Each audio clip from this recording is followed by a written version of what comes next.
пъти кляках, много пъти падах и всеки път се изправях. Никога не се предадох И напред аз продължавам, колкото и да падам, ще се изправям.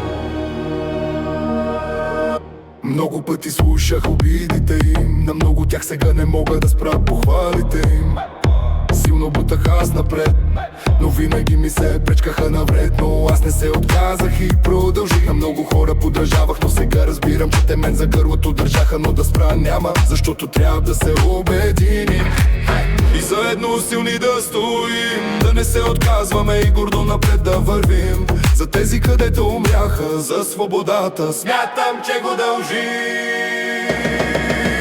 Много пъти кляках, много пъти падах и всеки път се изправях. Никога не се предадох И напред аз продължавам, колкото и да падам, ще се изправя.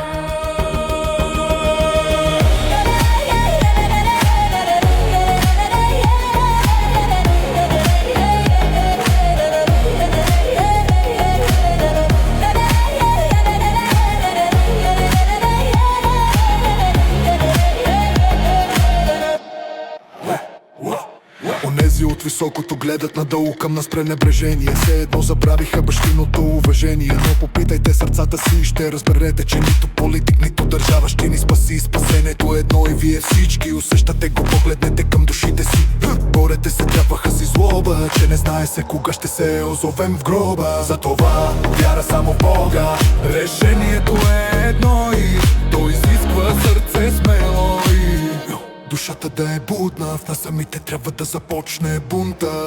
Много пъти кляках, много пъти падах И всеки път се изправях. Никога не се предадох И напред аз продължавам, колкото и да падам, ще се изправя.